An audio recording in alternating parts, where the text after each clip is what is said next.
कहानी की शुरुआत होती है एक लड़के से जिसका नाम लाइट है। वो अपने परिवार को अलविदा कहता है, यह ठानकर कि वह एक एडवेंचरर बनेगा ताकि उनकी जिंदगी आसान हो सके। सपना बड़ा है पर दुनिया अक्सर क्रूर होती है। वह एक गिल्ड पहुंचता है जहां रिसेप्शनिस्ट चेक करके बताती है कि यह उसका पहला रजिस्ट्रेशन है और बिना किसी दया के उसे सबसे नीचे की रैंक फॉशिलित थमा देती है। जब उससे पूछा जाता है कि कोई खास अटैक गिफ्ट है क्या, तो वह बताता है कि उसके पास अनलिमिटेड गाचा की पावर है। रिसेप्शनिस्ट उसे समझ नहीं पाती। लाइट एक मैकेनिज्म निकालता है जो रैंडम कार्ड चुनता है और जिस आइटम पर आए उसे जिंदा कर सकता है। रोमांच के बजाय उसे मिलता है एक झुका हुआ कांटा। फिर और कोशिशों में बस कबाड़ ही आता है तो वह कहता है कि आमतौर पर ऐसा नहीं होता, पर लड़की सोचती है कि उसने सही किया एफ देकर। जब वह पूछता है कि कोई तुरंत लेने लायक काम है क्या, तो उसे बताया जाता है कि सब से असी की बोर्ड पर लगे हैं। रिसेप्शनिस्ट देखती है कि उसे पढ़ने में दिक्कत है और बताती है कि इस दुनिया में ह्यूमंस की लिटरेसी कम है। फिर कुछ आसान जॉब्स सुझा देती है। पूरा दिन काम करने के बाद भी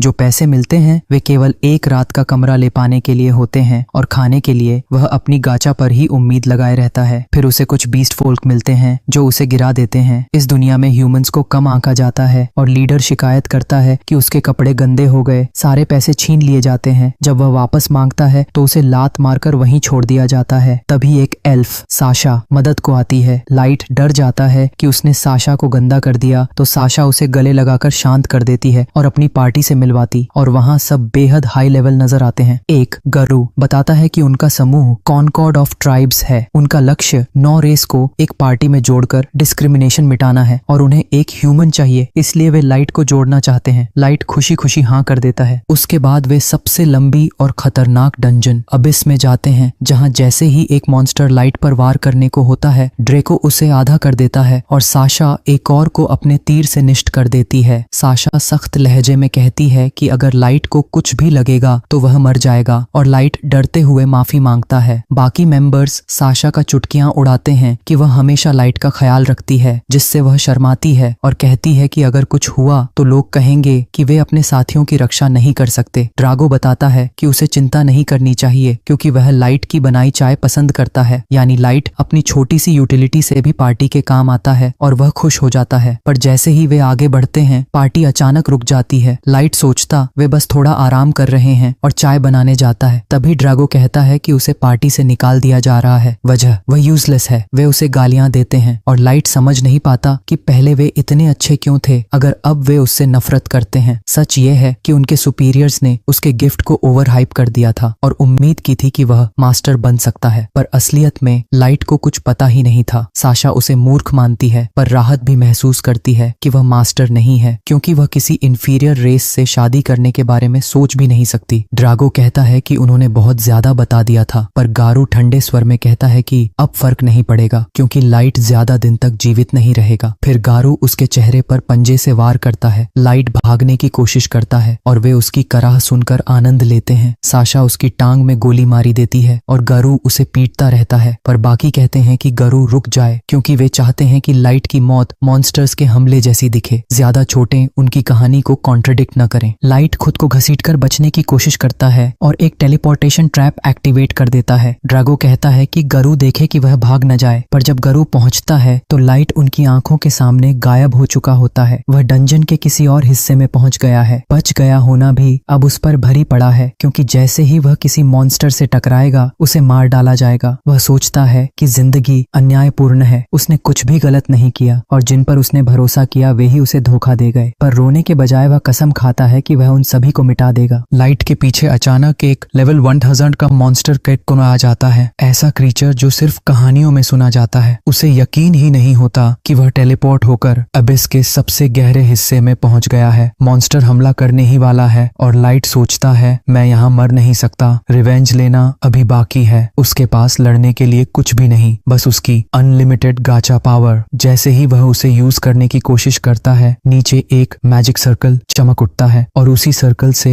एक मेड समन होती है। नाम है मे मॉन्स्टर को एफर्टलेसली टुकड़ों में काट देती है और उसके बाद लाइट के सारे जख्म हील करती है। उसने बिना परमिशन छूने के लिए माफी मांगी, कहती है कि वह उसका हैंडसम फेस स्कार्ड होते देख नहीं सकती। लाइट थोड़ा कंफ्यूज्ड है, खासकर जब मे बार बार उसे मास्टर बुलाती है। फिर मे अपने बारे में बताती है कि वह लेवल 90 $89.99 की super ultra rare made card है जिसे लाइट ने अपनी अनलिमिटेड गाचा से पुल किया है। लाइट को यकीन नहीं आता, उसका गिफ्ट तो आमतौर पर यूजलेस माना जाता है, फिर इतनी पावरफुल मेड कैसे निकल आई। मैं अपने अप्रेजल स्किल से लाइट की ताकत को स्कैन करती है और शॉक में आती है। ज्यादातर एबिलिटीज कंसीलमेंट के नीचे छुपी हुई हैं, इसलिए कोई आम इंसान उसकी असली पावर नहीं देख सकता। वह बताती है कि गाचा पुल की रेयरिटी माना डेंसिटी कायदाओं पर डिपेंड करती है। सरफेस पर तो डेंसिटी कम है, इसलिए वहां रेयर कार्ड पुल करना ऑलमोस्ट इम्पॉसिबल है, लेकिन डंजन के डेप्थ्स में माना इतना अबंडेंट है कि रेयर समन हो जाता है। मे लाइट की हिम्मत की तारीफ करती है कि उसने इतनी गहराई में जाकर अपनी पावर अनलॉक करने की कोशिश की, लेकिन लाइट उसे रोक देता है क्योंकि उसने ऐसा इरादे से नहीं किया था। लाइट रोता है और उसे सब कुछ बताता, बिट्रेयल, ह्यूमिलिएशन, सब जो उसके साथ हुआ। मे उसे गले लगाकर शांत करती है और कहती है कि उसकी पावर्स के साथ रिवेंज लेना आसान है, बस उसे हुक्म देना होगा। लेकिन लाइट कहता है कि वह खुद स्ट्रांग बनेगा और बदला अपने हाथों से लेगा क्योंकि उसने ट्रस्ट किया और धोखा खाया। मे उसे भरोसा दिलाती है कि वह उसकी हर मदद करेगी और लाइट खुश हो जाता है। 3 साल बाद लाइट अब एक पिकाबो तहबाई कासल का मालिक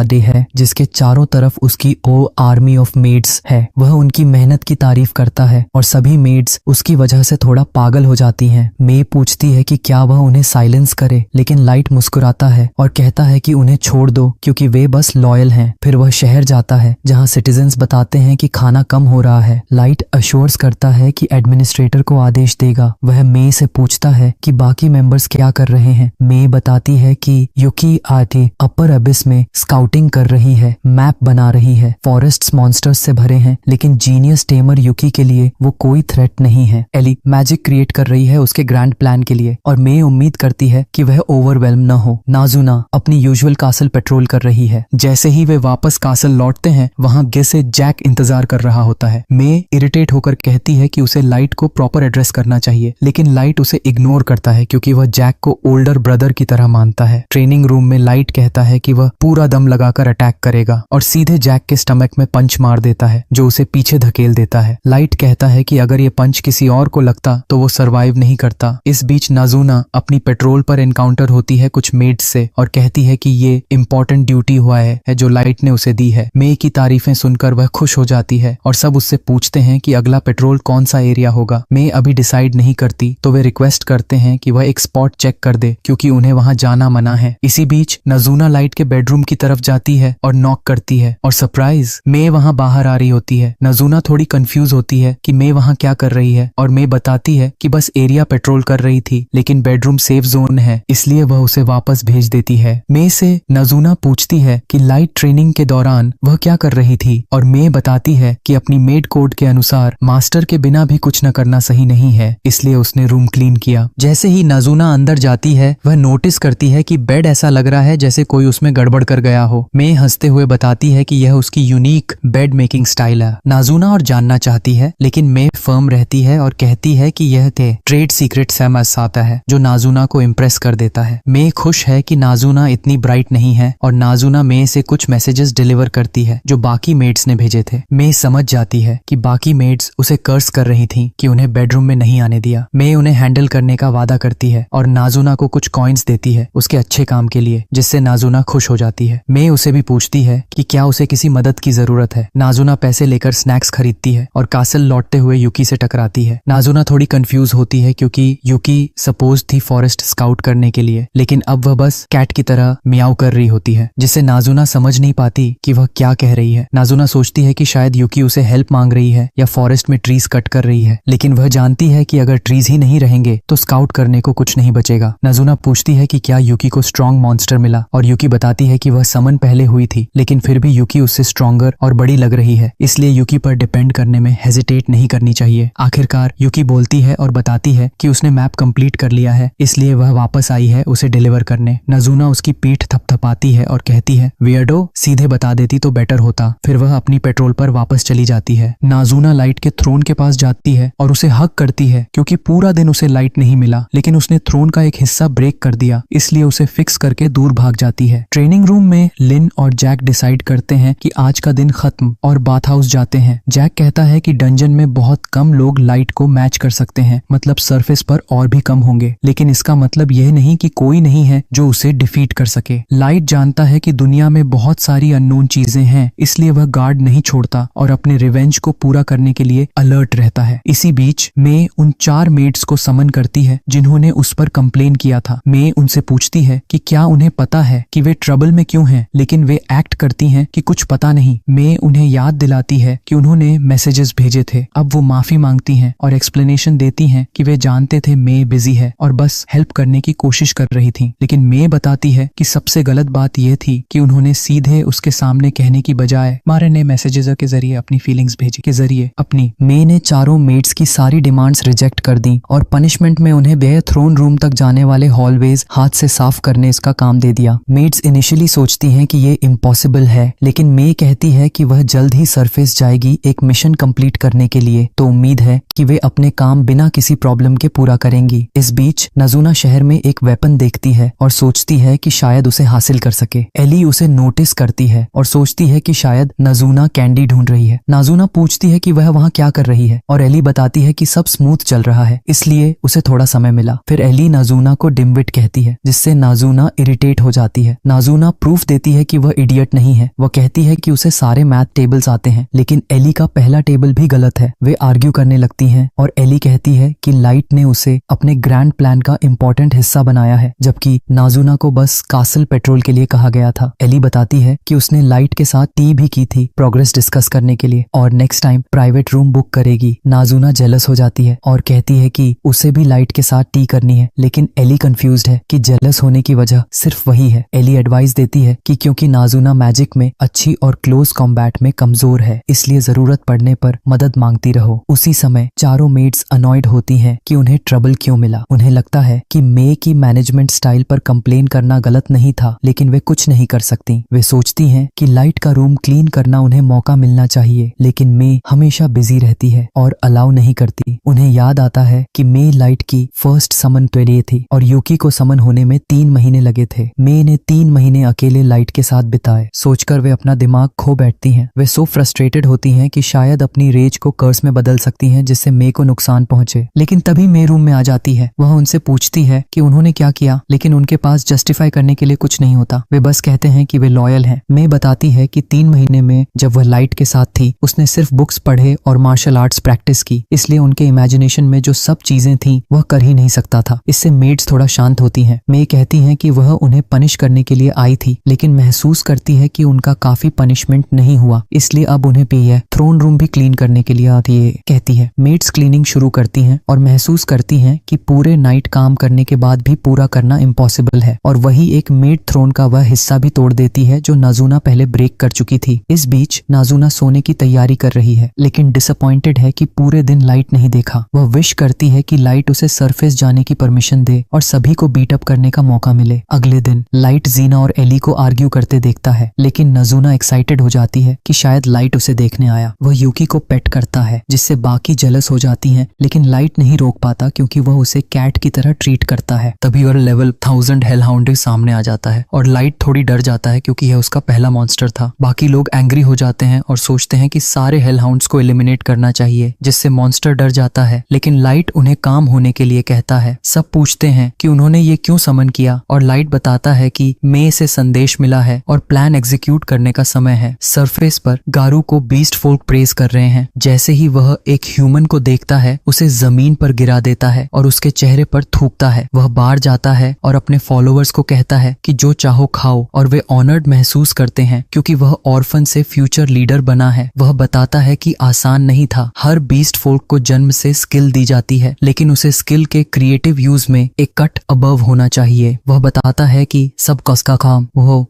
स्मेल तो इलाके बेसम कॉसिस मॉडल में है। वह नोज यूज करके पता करता है कि कौन सा जॉब इजी है और सिर्फ वही क्वेस्ट्स एक्सेप्ट करता है। फॉलोअर्स पूछते हैं कि कॉनकॉर्ड ऑफ ट्राइब्स वो क्या है। गरू ज्यादा नहीं बता पाता, लेकिन उसे याद है कि ह्यूमन एलिमिनेट करना कितना आसान था। उसे परेशान करता है कि लाइट का बॉडी कभी नहीं मिला, लेकिन सोचता है कि लाइट डंजन सरवाइव नहीं कर सकता और मास्टर के बारे में ज्यादा जानने में खुद ट्रबल में पड़ जाएगा। तभी मेज इंटरप्ट करती है और रिवील करती है कि वह लाइट की मेड है, जिससे गारू शॉक हो जाता है। मे बताती है कि वह काफी समय से लाइट को ढूंढ रही थी, जिससे लाइट सोचता है कि शायद उसे पता है कि उसके साथ क्या हुआ था। वह रिवील करती है कि लाइट का नोबल डिसेंट है, लेकिन गारू इसे मानने से इनकार करता है। मे स्पेसिफिक्स नहीं बता सकती और लाइट सोचता है कि वह झूठ बोल रही है, लेकिन अगर सच भी कह रही हो तो वह उससे काफी पैसा कमा सकता है। मे बताती है कि उसे पता चला कि लाइट एक पार्टी में शामिल हो गया है, लेकिन उसने रूमर्स भी सुने कि वह डंजन में मर गया। गारू पूछता है कि उसे उससे क्या चाहिए और मे कहती है कि उसे एस्कॉर्ट करना है उस जगह तक जहां लाइट आखिरी बार गया था। वह दिखाती है कि उसने उसके लिए कितना पैसा तैयार किया है, जिससे सब शॉक हो जाते हैं। गारू सोचता है कि शायद यह ट्रैप है, लेकिन उसे कोई फर्क नहीं पड़ता क्योंकि अगर मे ने कुछ भी ट्राई किया तो वह आसानी से हैंडल कर सकता है। गारू अग्री करता है कि एस्कॉर्ट करेगा, कहता है कि वह वुल्फ ट्राइब का फ्यूचर लीडर है और अपने बेस्ट मैन से एस्कॉर्ट करवाएगा। वह सोचता है कि अगर पैसा भी न दिया होता तब भी लाइट के लिए मदद करता क्योंकि लाइट उसके भाई जैसा था। डंजन पहुंचते ही गारू सोचता है कि कैसे वह मे को उसके गोल तक पहुंचाने के साथ साथ लाइट के ग्रेव पर उसका शरीर रैविश करेगा। वह बताता है कि जब मॉन्स्टर्स ने अटैक किया था, लाइट टेलीपोर्टेशन ट्रैप में फंस गया था, इसलिए उसे कभी नहीं देखा। वह अपने मेन से एग्जिट कवर करने को कहता है और सोचता है कि ह्यूमंस कितने स्टूपिड हैं जो उसके कहे पर भरोसा कर लेते हैं। मे बताती है कि लाइट के लिए उसे बुरा लग रहा है क्योंकि अगर वह थोड़ी जल्दी सर्व करना शुरू करती तो उसे इतनी सफरिंग नहीं सहनी पड़ती। गारू शॉक होता है क्योंकि सच जानने वाले केवल कनकॉर्ड के मेंबर्स और कुछ एलिट एग्जीक्यूटिव्स थे। गारू सोचता है कि शायद मे किसी दूसरी ट्राइब ने भेजा है स्पाई करने के लिए, जिससे मे इरिटेट हो जाती है और बताती है कि उसकी लॉयल्टी सिर्फ लाइट के लिए है। वह अटैक करने को तैयार हो जाती है और गारू ह्यूमन से डर महसूस करता है। तभी लाइट अचानक अराइव होता है और उसे रोकने के लिए कहता है। गारू डिसबिलीफ में है कि वह क्या देख रहा है। लाइट कहता है कि वह 3 साल पहले हुए बिट्रेयल का रिवेंज लेने आया है, लेकिन गारू हंसता है क्योंकि उसे लगता है कि लेवल 15 ह्यूमन का लेवल 150 वाले बीस्ट फोल्क से मुकाबला नहीं कर सकता। वह कहता है कि लाइट ने अपनी मिस्टेक की क्योंकि जब वह उसे मार देगा और उसके बॉडी को लेगा तो कोई उसे बीस्ट फोल्क का किंग बनने से रोक नहीं सकता। लाइट सरप्राइज्ड होता है कि गारू को उसकी सर्वाइवल या मे के साथ रिलेशनशिप के बारे में सवाल नहीं है, लेकिन गारू को कोई फर्क नहीं पड़ता। उसके हिसाब से 2 ह्यूमंस बीस्ट फोल्क पैक के खिलाफ कुछ नहीं कर सकते। 2 बीस्ट फोल्क लाइट पर रश करते हैं, लेकिन मे उनके सिर काट देती है और लाइट उसे थैंक्स कहता है और एग्जिट गार्ड करने को कहता है। सब पैनिक में आते हैं, लेकिन गारू उन्हें काम करता है, कहता है कि ह्यूमंस जैसे इन्फीरियर्स सिर्फ चीप ट्रिक्स से ही उन्हें हरा सकते हैं। लाइट जवाब देता है कि शायद इन्फीरियर वही है। गारू उसे रोकता है और अपना लेवल दिखाकर डिफरेंस समझाने की कोशिश करता है, लेकिन लाइट की आंखों में देखकर अनॉयड हो जाता है। लाइट पूछता है कि कैसे एक इन्फीरियर ह्यूमन 2 बीस्ट फोल्क को एलिमिनेट कर पाया। गारू सोचता है कि शायद लाइट ने कोई मैजिक आइटम यूज किया होगा। सब उसके तरफ रश करते हैं, लेकिन लाइट उन्हें एफर्टलेसली ब्लो कर देता है। गारू डिसबिलीफ में है कि लाइट उससे बेहतर कैसे हो सकता है, इसलिए वह लेवल 500 मॉन्स्टर समन करता है। वह लाइट से कहता है कि उसके सामने 3 साल पहले की तरह बेगानिया करे, लेकिन लाइट डिसअपॉइंट होकर डिसाइड करता है कि वह हिलेगा नहीं। मॉन्स्टर अपनी माउथ से ह्यूज एनर्जी अटैक शूट करता है, लेकिन सब शॉक हो जाते हैं कि लाइट को एक भी स्क्रैच नहीं लगता। लाइट अपनी तरफ से एक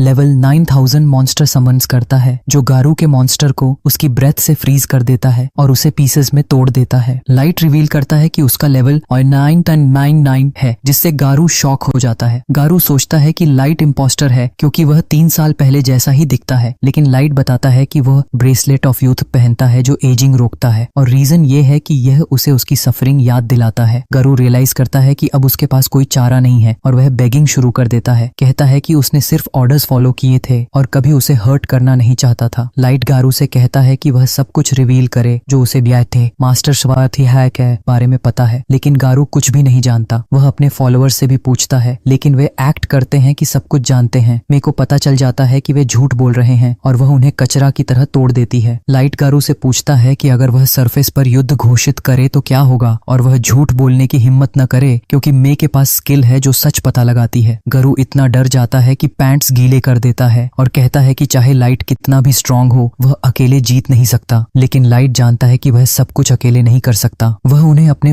थ्रोन रूम टेलीपोर्ट करता है और गारू अपनी आंखों पर विश्वास नहीं कर पाता जब वह लाइट की आर्मी देखता है। लाइट सभी से अपनी स्टैट्स दिखाने को कहता है और फिर गारू से पूछता है कि क्या उन्हें सरफेस के खिलाफ जीतने का भरोसा है, लेकिन गारू इतने शॉक में है कि कुछ कह ही नहीं पाता। गारू रियलाइज करता है कि यही लोग थे जिन्होंने लाइट को वह मॉन्स्टर बनाया जो दुनिया को इंस्टेंट में डिस्ट्रॉय कर सकता है। वह पूछता है कि क्या लाइट गॉड बनने की सोच रहा है। लाइट वर्ल्ड की ट्रूथ को छुपा रहा है और कहता है कि वह या तो ब्लेसिंग देगा या डिस्पेयर में डुबो देगा। सब कुछ उसके इस गिफ्ट पर डिपेंड करता है। लाइट अपने गांव लौटता है, लेकिन उसे डिस्ट्रॉयड पाता है। उसके भाई बहन उनकी बॉडीज नहीं मिली, इसीलिए वह उम्मीद रखता है कि वे अभी भी जीवित हैं। नाइट में गोल्ड पूछता है कि क्या वह तैयार है, क्योंकि वह वहां कैंप नहीं करना चाहता। असैसिन नेमू सोचती है कि गोल्ड इनसेंसिटिव है और वे लॉयल्टी को लेकर आर्ग्यू करते हैं, लेकिन लाइट उन्हें काम कर देता है। वह कहता है कि उनके पास वर्ल्ड से लड़ने की शक्ति है, लेकिन उन्हें पहले बाकी नेशंस की स्ट्रेंथ पता करनी चाहिए। वह जानना चाहता है कि मास्टर होना क्या होता है, क्योंकि यही वजह थी कि उसका विलेज डिस्ट्रॉयड हुआ। गोल्ड उसे चेतावनी देता है कि सरफेस पर रहते हुए अपना ब्लड लस्ट कंट्रोल में रखे, क्योंकि लोग उसकी ऑरा सह नहीं पाएंगे। लाइट मास्क पहनकर डार्क माइंड के नाम से सरफेस जाता है ताकि कॉनकॉर्ड मेंबर्स उसे पहचान न पाएं। वे डोडो सिटी पहुंचते हैं, जहां लाइट पहले एडवेंचरर के रूप में लेवल अप करने की योजना बनाता है, लेकिन वे लैंडिंग करके वॉक करना चूज करते हैं ताकि ज्यादा अटेंशन न खींचे। नेमू सोचती है कि गोल्ड ऑलरेडी बहुत नोटिसेबल है। रास्ते में उन्हें ड्वार्व्स के अटैक का सामना करना पड़ता है, लेकिन गोल्ड तुरंत नोटिस हो जाता है और वे क्विकली डील कर लेते हैं। कर्नल और उसका बेटा उन्हें कैरेज में राइड करने देते हैं और सोचते हैं कि ये फेमस एडवेंचरर्स हैं। लाइट कहता है कि वे बस स्टार्टिंग में हैं और रैंक अप करने की कोशिश कर रहे हैं। कर्नल बताता है कि डॉक्टर्स डंजन इस काम के लिए परफेक्ट है, क्योंकि ये बहुत लोगों को अट्रैक्ट करता है और वह वहां का इन रन करता है। लाइट और बाकी लोग गेट पर उतरते हैं। नामी गोल्ड को लो प्रोफाइल रखने की रिमाइंडर देती है। वे गिल्ड जाते हैं, लेकिन जब रिसेप्शनिस्ट लाइट को लोवेस्ट NF रैंक का देती है तो नामी फ्यूरियस हो जाती है और डिमांड करती है कि उसे विनेस रैंक का दिया जाए। रिसेप्शनिस्ट कहती है कि कुछ नहीं किया जा सकता। लाइट अपोलोजाइज करता है और एक्सेप्ट कर लेता है। निम्यूए रोती है कि लाइट को अपोलोजाइज करना पड़ा, लेकिन लाइट कहता है कि कोई बात नहीं और वे कर्नल के इन की ओर जाते हैं। कर्नल कहता है कि अगर कुछ चाहिए तो हेजिटेट मत करना। लाइट पूरी टॉप फ्लोर रेंट करने के लिए कहता है 1 महीने के लिए। वह फ्लोर पर एंटी सर्वेलेंस मैजिक यूज करता है और निम्यूए और गोल्ड को रिलैक्स करने को कहता है। निम्यूए जानती है कि लाइट कितना स्ट्रांग है, लेकिन उसे सरफेस पर आने का रिस्क लगता है। वह सोचती है कि क्यों वह ऑर्डर्स अबिस से नहीं देता। लाइट इस पर सोचते हुए इरिटेट होता है कि शायद निम्यूए उसकी रिवेंज में इंटरफियर करने की कोशिश कर रही है। गोल्ड मूड लाइटन करता है और लाइट की तारीफ करता है कि वह रिवेंज अपने हाथों से लेना चाहता है। लाइट अपोलोजाइज करता है कि ओवर रिएक्ट कर गया, क्योंकि नाओमी सिर्फ उसकी चिंता कर रही थी। वह अपनी लॉयल्टी रिन्यू करने के लिए कहती है और लाइट उसे सबमिशन में फुट किस मैंने करते हुए देखता है, जबकि गोल्ड सोचता है कि शायद वह परवर्ट है। वे डंजन की ओर बढ़ते हैं, लेकिन नोटिस करते हैं कि कोई पालपाए